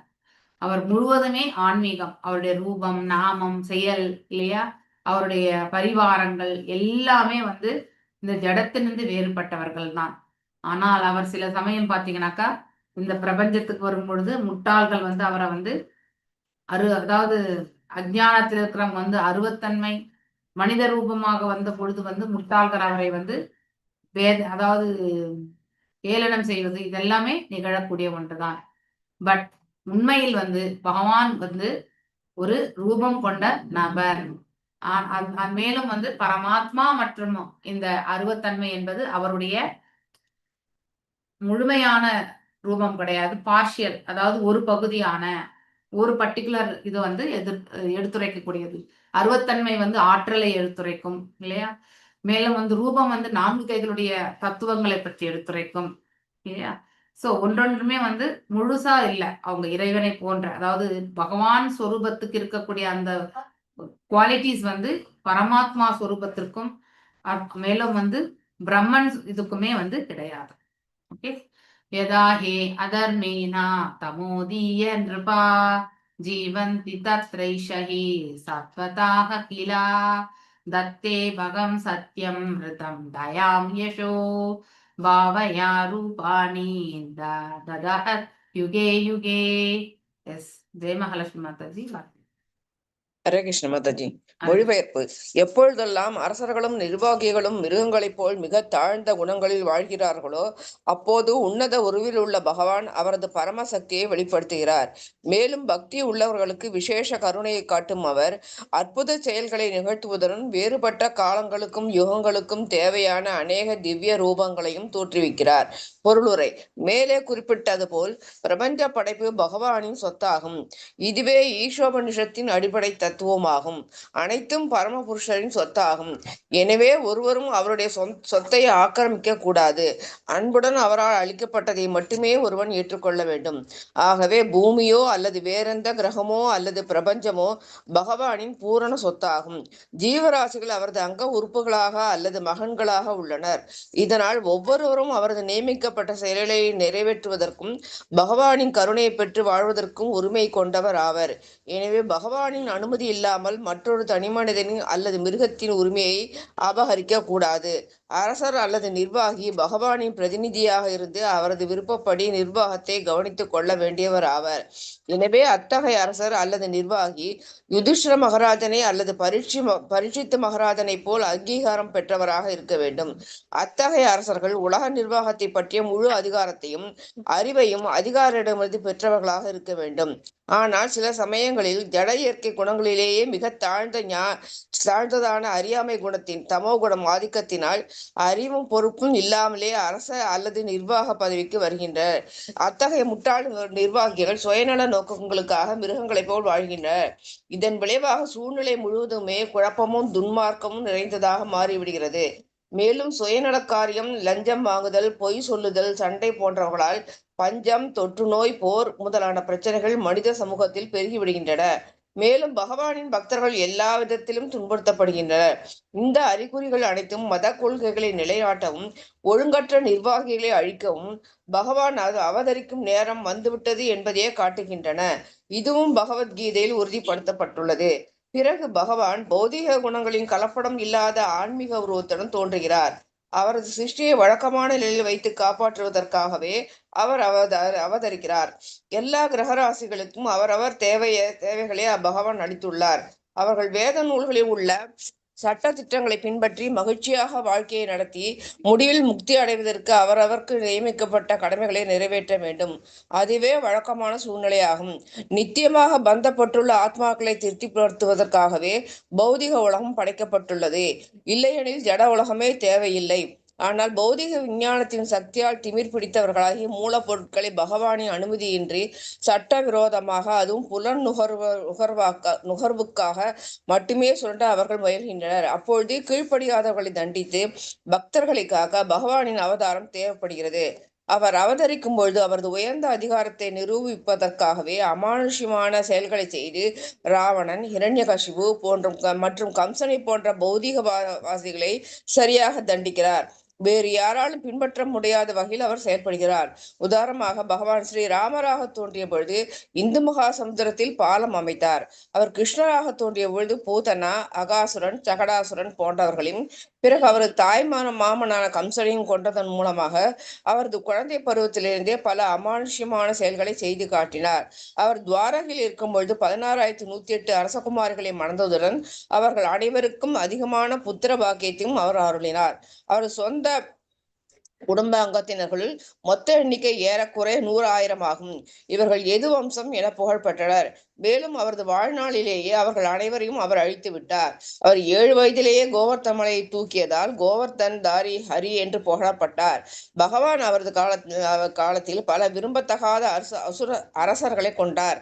மேலும் ஒரு சத்திரியர் என்ற முறையில் அவர் வீரத்துடன் போரிட்டார்.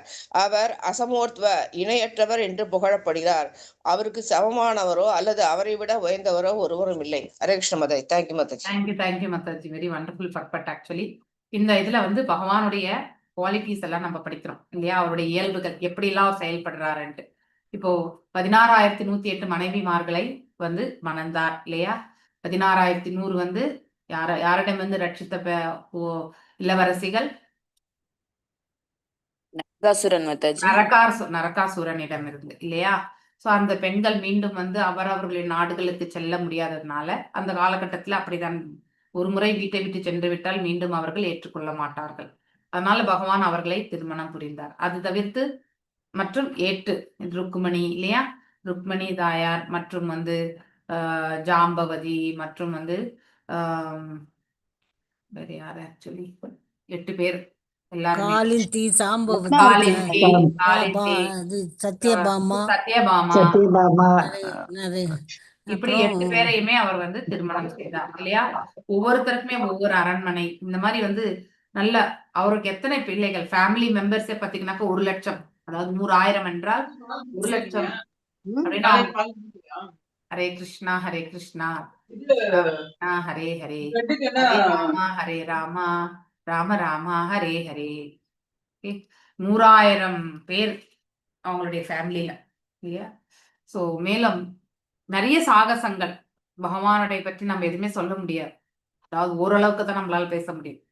whenever there are kings and administrators living like animals in the lowest mode of existence இல்லையா. அதாவது விலங்குகளை போல அப்படின்னா அஜ்ஞானத்தில் உழண்டு கொண்டிருக்கக்கூடியவர்கள் வந்து ஆளக்கூடிய அந்த ஸ்தானத்தில் வரும் பொழுது பகவான் என்ன பண்றார், இந்த உலகத்துல வந்து அவதரிக்கிறார். எதற்காக அவதரிக்கிறார்? டு ஷோ த கருணை இல்லையா, ஸ்பெஷல் மர்சி அவரை நம்பிக்கொண்டிருப்பவர்களுக்கும், மேலும் வந்து மேன்மையான செயல்களில் ஈடுபட்டு வெவ்வேறு விதமான தெய்வீக ரூபங்கள்ல வந்து பகவான் வந்து சில காலகட்டங்கள்ல வந்து வரார் இல்லையா. காலம் நேரம் இதற்கேற்றவாறு வருகின்றார். ஸோ இந்த ஈஷோபனிஷத்துலையுமே நம்ம பார்க்குறோம், இதுதான் மெயின் கிரைட்டீரியாவே. ஸோ அனைத்துமே ஈஷாவாஷ்ய பிரின்சிபலை பத்தி தான் சொல்றாங்க. அனைத்துமே வந்து இறைவனுடையதுதான் இல்லையா. Everything is the property of the supreme being. No one should encroach upon the property of the supreme lord. இது என்னுடையது அப்படின்னு நம்ம என்னைக்குமே வந்து உரிமை கொண்டாட முடியாது. சில காலம் வாழ்ந்து விட்டு செல்ல போகக்கூடிய ஒன்றுதான்.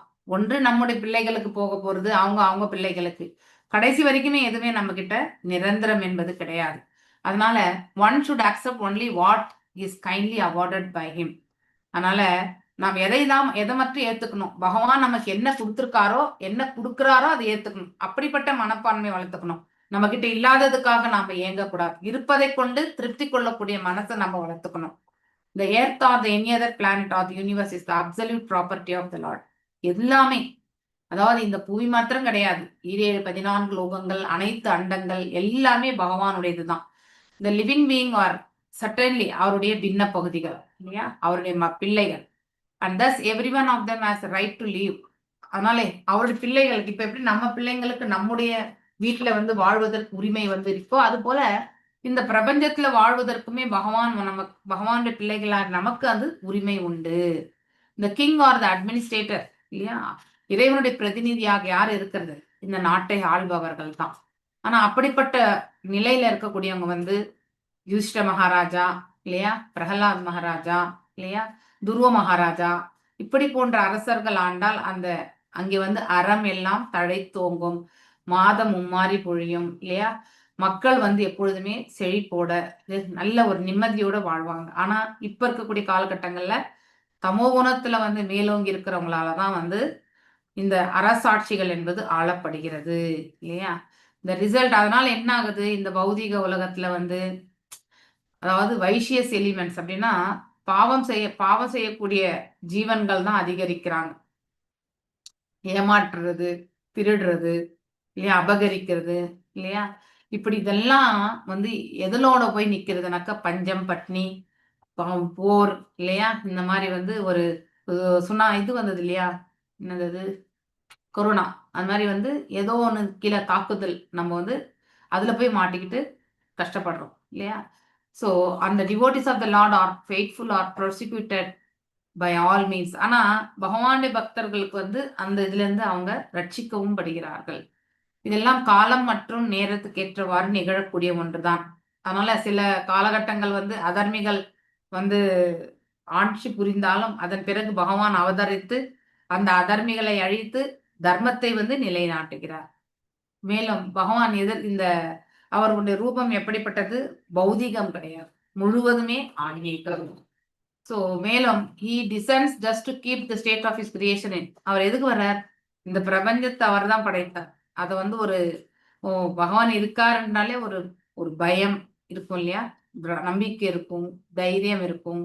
அடுத்து வந்து அதாவது பகவானுடைய குவாலிட்டிஸ்ல நமக்கு எல்லாமே சிலது எல்லாமே நம்ம கிட்டயும் வந்து சேரும். நம்பிக்கை இதெல்லாம் நமக்கு வந்து சேரும். அப்போ சாதாரண ஒரு வாழ்க்கை வந்து பாத்தீங்கன்னா இந்த இடத்துல எந்த ஒரு ப்ராப்ளமே இல்ல. எந்த கஷ்டம் இல்லாம அவங்க வந்து வளர்த்துக்க முடியும். ஆனா அதே வந்து அதர்மிகளால் இருக்கக்கூடிய சூழ்நிலையில வந்து நாம அன்றாடம் வந்து நம்மளை எப்படி ரட்சிக்கிறதுன்ற ஒரு செயல்ல மட்டும்தான் நம்ம ஈடுபட்டுன்றோம். அப்படி ஒரு மோசமான சூழ்நிலைகள் இப்போ. மேலும் இந்த பௌதிக உலகம் வந்து is created to satisfy the whims of நித்தியபதர்கள். இந்த உலகமே படைக்கப்பட்டது கட்டுண்ட நிலையில இருக்கக்கூடிய ஆத்மாக்களுக்கு தான். ஓகே, ஸோ நாம as just naughty boys are provided with playing cradles இல்லையா? அதாவது சின்ன பொம்மைகள் எல்லாம் கொடுத்து எவ்வாறு வந்து பிள்ளை பருவத்துல வந்து செயல்படுவாங்க இல்லையா? அது போன்றது தான்.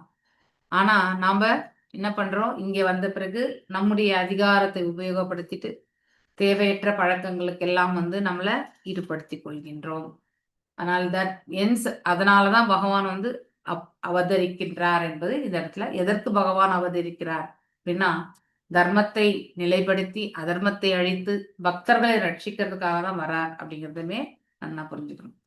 மேலும் அவர் இங்க வரும்பொழுது அவர் தர்மத்தை நிலைப்படுத்தணும்னா அதர்மிகளை எல்லாம் வதைத்தெறியக்கூடிய அந்த ஒரு நிலை தான் வருவார். ராவணனை வதைத்தார், கும்பகர்ணன் இல்லையா, இரண்யகசிப்பு, இப்படி பல்வேறு ராட்சச குணம் உடையவர்கள் ராட்சசர்கள் எல்லாமே வந்து வதைத்தார். It acts in a manner which no one can imitate இல்லையா? அவர் வந்து காலத்தினால் வந்து பாத்தீங்கன்னா செயல்படக்கூடியது. அவருடைய இன்னொரு இதுதான் தத்துவம் தான் காலம் கூட, கால ரூபம் கூட இல்லையா? அதை வந்து நம்ம வந்து இமிட்டேட் பண்ணவே முடியாது எக்காரணம் கொண்டும். மேலும் பகவான் ராமராக வந்தார். அவர் என்ன பண்ணார்? பாலத்தை அமைத்தார் இல்லையா ஸ்ரீலங்கைக்கு. கிருஷ்ணராக வரும் பொழுது அவர் வந்து அநேக அதாவது வல்லமை புரிந்திய ஆற்றல்களை எல்லாமே வந்து அவர் வந்து சாகசங்கள் எல்லாம் செய்து முடித்தார். மேலும் பூத்தனாவை வதைத்தார், அகாசுரா, சக்கடாசுரா இல்லையா, கைவல்யா, இப்படி மேலும் அவருடைய தாய்மாமனா இருக்கக்கூடிய கம்சன், அவருக்கு பெண்ணு கொடுத்த, அதாவது இது வந்து பகவானுடைய கருணையாலதான் பீமர் வந்து வதைத்தார் இல்லையா, ஜராசந்தனை இல்லையா. அவங்களெல்லாம் வெற்றி கொள்ள முடியாது. ஆனா அப்படிப்பட்டவங்க எல்லாருமே வந்து வதைக்கக்கூடிய திறனை வந்து பகவான் யாருக்கு கொடுத்தார்? பீமனுக்கும் கொடுத்தார் இல்லையா. மேலும் அவர் 16,108 மனைவியார்களை வந்து திருமணம் செய்தார். எல்லோருக்குமே வந்து ஒரு பர்டிகுலர், அதாவது ஒவ்வொருத்தருக்குமே ஒரு ஒரு வீடு இல்லையா. எல்லா இடத்துலயுமே ஒரே காலகட்டத்துல வெவ்வேறு செயல்களில் ஈடுபட்டு இருப்பார். நமக்கு சும்மாவே ஒரு 2 மல்டி டாஸ்கிங் பண்ணாலே ஐயோ தலை சுத்துதே போரும்பா அப்படின்னு நினைக்கிறோம். ஆனா இத்தனை ஜீவராசிகளையும் வந்து கட்டுப்படுத்தி இயங்க வச்சு அடுத்து இந்த பிரபஞ்சத்தையுமே ஆளணும் இல்லையா. ஸோ நன்மை தீமைகளை எல்லாம் பார்க்கணும். அப்படிங்கிற போது நாம பகவானுடைய அந்த செயல்களை இல்லையா, நம்ம வீர சாகசங்களா எடுத்துக்கலாமா, இல்ல வந்து அவருடைய செயல்படும் விதத்தையுமே நம்ம வந்து நம்ம என்ன பண்ணணும்? குளோரிஃபைடா எடுத்துட்டு போகணும். புகழாரங்களை சூட்ட வேண்டும் இல்லையா. நம்ம மிக அருகிலும் இருக்கின்றோம், மிக தொலைவிலும் இருக்கின்றோம் அப்படிங்கிறத படிக்கிறோம் ஈஷோபனிஷத்துல இல்லையா. சோ அந்த மாதிரி பகவான் எல்லா இடத்துலயுமே இருக்கார். அவருடைய இதுல இருந்து நம்ம என்னைக்குமே வந்து அழிவிட முடியாது. So he manage to vanquish them all. இது வந்து எது வம்சத்துல இல்லையா. ஸோ எது வம்சம் இப்படி கடைசி காட்டத்துல பகவான் செல்றதுக்கு முன்னாடி எல்லாருமே வந்து கோலோகத்திற்கு அனுப்பிச்சிட்ட பிறகுதான் அப்புறமா தான் பகவான் கோலோகத்திற்கு சென்றார். ஸோ மேலும் கோவர்தனகிரியை வந்து ஒரே சுண்டு விரல்ல தூக்கினார் இல்லையா. ஸோ 7 வயதுல வந்து அந்த சாகசங்களை வந்து செய்ய முடியாது. ஸோ மேலும் the lord killed many undesirable kings in this time. நிறைய பேரை கொன்னாங்க. And Satya he fought chivalrously. யாரோட பண்ணார் அவரு சண்டை? பீஷ்ம பிதாமகரோட தான் பண்ணார் இல்லையா. ஸோ அதனாலதான் அவருக்கு அசம்மோதர்வா, இஸ் ஃபேமஸ் ஃபார் அசோமோர்த்வா அப்படின்னாக்கா யாரோடையுமே அவரை வந்து கம்பேரே பண்ண முடியாது. அப்படிப்பட்ட நிலை இல்லை, ஒப்பிட்டு பார்க்கவே முடியாத ஒரு நிலைதான் பகவானுடையது. அதனால்தான் அவருக்கு சமமாகவோ அவரை காட்டிலும் மேன்மையானவர்களோ கிடையாது அப்படிங்கிறத நாம படிக்கிறோம். அஹோ அலம், இது நம்ம படிச்சோம்னு நினைக்கிறேன்.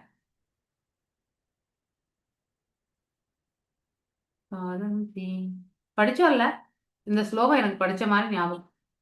அஹோ அலம் ஸ்லாக்யாத்மானம் யதோ ககுலம் அஹோ அலம் புண்ணியாத்மா மதுர்வனம். எஸ், இதை படிச்சுட்டேன் நான் ஆல்ரெடி. இந்த மதுர்வனம் அப்படிங்கிறதுக்கு விளக்கத்தை கொடுத்துட்டேன் நான். இன்னைக்கு நம்ம ரிப்பீட் கிளாஸ் மாதிரி ஆயிடுச்சு. மல்லிகை மாதா, நீங்களும் நோட் பண்ணிக்கிறீங்களா? எனக்கு இல்லை. தெரிஞ்சு நான் வந்து 28 வரையிலும் புடிச்சு வச்சிருந்தேன், ம். நடத்திட்டு இருந்தேன். அவங்க ம். பிரேம மாதாஜி சொன்னோன்னா எனக்கு ஒன்னும் சரி குழப்பத்துல விட்டுட்டேன். அவ்வளவுதான் மாதாஜி குறிச்சு வச்சிருந்தேன். இல்ல, ம், இதெல்லாம் 28 முடிச்சிட்டேன். அதான் மாதாஜி 28 அதெல்லாம் 29 குறிச்சு வச்சிருக்கேன் மாதாஜி. 11, 2, தான் 26 ஃபைன், நம்ம இப்போ 29க்கே போலாம். ஓகே. யக்வீர்யசு சுல்கேன ஹ்ருதா ஸ்வயம்வரே பிரமத்ய சைத்யா பிரமுகான் ஹி சுஷ்மினாஹ பிரத்யும்ன சாம்பாம்ப சுதாதயோ அபரா யஷ்சாத்ரா பௌமவாதே சஹஸ்ராஹ. எஸ், வாசிக்கிறேன். பத்மா மாதாஜி வாசி. பதம் 29. மொழிபெயர்ப்பு. பிரத்யும்னன், சாம்பன் மற்றும் அம்பன் போன்றவர்கள் இப்பெண்களின் குழந்தைகள் ஆவர். சிசுபாலனை தலைமையாக கொண்ட சக்தி வாய்ந்த அரசர்களை தோற்கடித்த பின் ருக்மிணி, சத்யபாமா மற்றும் ஜாம்பவதியை போன்ற பெண்கள் அவர்களது சுயம்பர சடங்குகளில் இருந்து பலாத்காரமாக பகவானால் தூக்கிச் செல்லப்பட்டனர். மேலும் ரோமாசுரனையும் அவனது ஆயிரக்கணக்கான உதவியாளர்களையும் அவர் கொன்ற பின் மற்ற பெண்களும் அவரால் பலாத்காரமாக தூக்கிச் செல்லப்பட்டனர். பொருளுரை. சக்தி வாய்ந்த அரசர்களின் விசேஷ தகுதிகளை கொண்டிருந்த புதல்விகள் பகிரங்கமான போட்டிகளில் தாங்கள் விரும்பிய மணாளனை தேர்ந்தெடுக்க அனுமதிக்கப்பட்டனர். இத்தகைய சடங்குகள் சுயம்வரம் என்று அழைக்கப்பட்டன. சுயம்வரமானது போட்டியாளர்களுக்கும் துணிவுள்ள இளவரசர்களுக்கும் இடையில் நடந்த பகிரங்கமான போட்டி என்பதால் இத்தகைய இளவரசர்கள் இளவரசியின் தந்தையால் அழைப்பு விடுக்கப்பட்டனர். மேலும் அரசகுமாரனை போன்றவர்களுக்கு இடையில் கேளிக்கையான முறையில் போட்டிகள் நிகழ்வது வழக்கம். ஆனால் சில சமயங்களில் இத்தகைய சுயம்பர போட்டிகளில் பங்கு கொள்ளும் இளவரசர்கள் கொல்லப்படுவதும் வழக்கமாகி இருந்தது. மேலும் யாருக்காக பல இளவரசர்கள் இறந்தனரோ அந்த வெற்றி சின்னமான இளவரசி வெற்றி அடைந்த இளவரசனுக்கு பரிசாக அளிக்கப்பட்டாள். பகவான் ஸ்ரீ கிருஷ்ணரின் முக்கிய ராணியாகிய ருக்மணி விதர்பராஜனின் மகளாவாள். அழகும் தகுதியும் நிறைந்த தன் மகளை அவர் கிருஷ்ணருக்கு திருமணம் செய்து வைக்க விரும்பினார். ஆனால் ருக்மணியின் மூத்த சகோதரன் அவளை கிருஷ்ணரின் உறவினராக இருக்க நேர்ந்த அரசரான சிசுபாலனுக்கு மனம் முடிக்க விரும்பினான். எனவே அங்கு பகிரங்கமான போட்டி நிகழ்ந்தது. வழக்கம் போல் பகவான் ஸ்ரீ கிருஷ்ணர் தமது இணையற்ற வீரத்தால் சிசுபாலனையும் மற்ற இளவரசர்களையும் வென்று வெற்றி வாகை சூடினான். ருக்மணிக்கு பிரத்யும்னனை போன்ற 10 மகன்கள் இருந்தனர். இம்முறையில்தான் மற்ற ராணிகளும் கிருஷ்ணரால் தூக்கிச் செல்லப்பட்டனர். பகவான் ஸ்ரீ கிருஷ்ணரால் தூக்கிச் செல்லப்பட்ட இந்த அழகுமிக்க ராணிகளை பற்றிய முழு விவரம் 10வது காண்டத்தில் தரப்படும். பல அரசர்களின் புதல்வர்களான 16,000 அழகு மங்கையர்கள் இருந்தனர். பௌமாசுரன் தனது சிற்றின்ப ஆசைகளுக்காக அவர்களை பலாத்காரமாக அபகரித்து சென்று சிறைப்படுத்தி இருந்தான். இக்கன்னிப் பெண்கள் தங்களை காப்பாற்றும்படி ஸ்ரீ கிருஷ்ணரிடம் பரிதாபமாக வேண்டினர். கருணைமிக்க பகவானும் அவர்களுடைய தீவிரமான பிரார்த்தனைகளுக்கு மனமிறங்கி பௌமாசுரனை போரில் கொன்று அவர்கள் அனைவரையும் விடுதலை செய்தார். சிறைப்படுத்தப்பட்ட இந்த இளவரசிகள் அனைவரும் சமூக கணக்குப்படி இழிந்தவர்கள் என்ற போதிலும் பிறகு அவர்கள் பகவானால் அவரது மனைவிகளாக ஏற்றுக்கொள்ளப்பட்டனர். சர்வசக்தி படைத்தவரான கிருஷ்ணர் இக்கன்னிப்பெண்களின் பணிவான பிரார்த்தனைகளை ஏற்றுக்கொண்டதுடன் அவர்களுக்கு ராணிகளுக்குரிய மரியாதையை அளித்து அவர்களை திருமணமும் செய்து கொண்டார். எனவே துவாரகையில் கிருஷ்ணருக்கு மொத்தம் 16,108 ராணிகள் இருந்தனர். அவர்கள் ஒவ்வொருவர் மூலமாகவும் அவர் 10 குழந்தைகளை பெற்றார். இக்குழந்தைகள் அனைவரும் வளர்ந்து அவர்களது தந்தையைப் போலவே ஒவ்வொருவரும் 10 குழந்தைகளை பெற்றனர். இவ்வாறாக அவரது குடும்ப அங்கத்தினரின் மொத்த எண்ணிக்கை லட்சக்கணக்கில் அடங்கும். ஹரே கிருஷ்ண மாதா. கிருஷ்ண மாதாஜி. இப்போ இந்த பகவானுடைய குடும்ப வாழ்க்கை இல்லையா? ஸோ சுயம்வரம் எவ்வாறு பகவானுடைய ஆற்றல் அங்கு வெளிப்பட்டது அப்படின்னு, எப்படி அர்ஜுனர் வந்து அதாவது திரௌபதியை மணந்தார் இல்லையா? சுயம்வரம் அந்த காலகட்டத்துல அரசருடைய மகள்கள் வந்து இவ்வாறு அவங்களுக்கு உரிமை இருந்தது. யாரை வந்து தன்னுடைய கணவனாக தேர்ந்தெடுக்கணும்ன்ற அந்த உரிமை அவங்களுக்கு கொடுக்கப்பட்டது. ஸோ ருக்மணியுடைய கதை நமக்கு நல்லாவே தெரியும் இல்லையா? ஸோ கிருஷ்ணரை பார்த்ததே கிடையாது ருக்மணி. ஆனா அவருடைய புகழையெல்லாம் கேட்ட பிறகு அவருடைய மயில் இல்லையா? ஸோ இதெல்லாமே அவங்க அவருடைய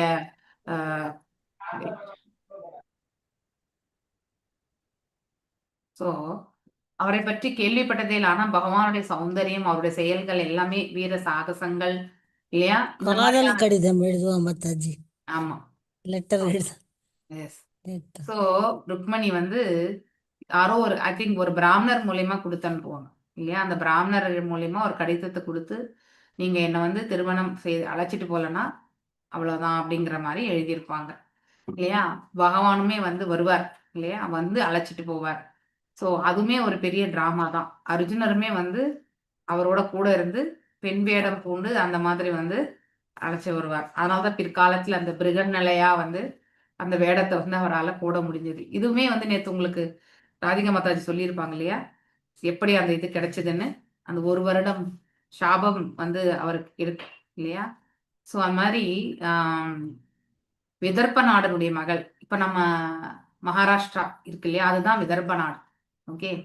நம்ம பண்டரிபுரம் கோவமா வந்து ருக்மிணி தாயார் வந்து நிற்பாங்க அந்த இடத்துல. அப்ப பின்னாடியே பகவான் வருவார் அவரை சமாதானப்படுத்துக்கு. அங்க வந்துதான் விட்டலாக வந்து நிக்கிறது இல்லையா? ஸோ அதாவது பண்டரிபுரத்தினுடைய மகிமை அது. சிசுபாலனுக்கு தான் வந்து மனம் முடிக்கணும்னு சொல்லிட்டு ருக்மி நினைப்பான். ருக்மி யாரு? ருக்மிணியுடைய அண்ணன். ஸோ ஆனா அவருடைய தந்தைக்கு வந்து கிருஷ்ணருக்கு தான் கொடுக்கணும் அப்படிங்கிற ஆசை. ஸோ அந்த மாதிரி அதுவும் அதாகவே அவ்வாறு நடந்தது. ஆனா அந்த சிசுபாலன் யாரு? கிருஷ்ணருடைய அதாவது கசின் இல்லையா? ஸோ இந்த மாதிரி சித்தப்பா பசங்க பெரியப்பா பசங்க இருப்பாங்க இல்லையா? அந்த மாதிரி. ஸோ இவ்வாறாக பகவான் வந்து எத்தனையோ அதாவது அதாவது ராணியர்களை அவர் திருமணம் செய்து கொண்டார் இல்லையா? Rukmini had 10 sons.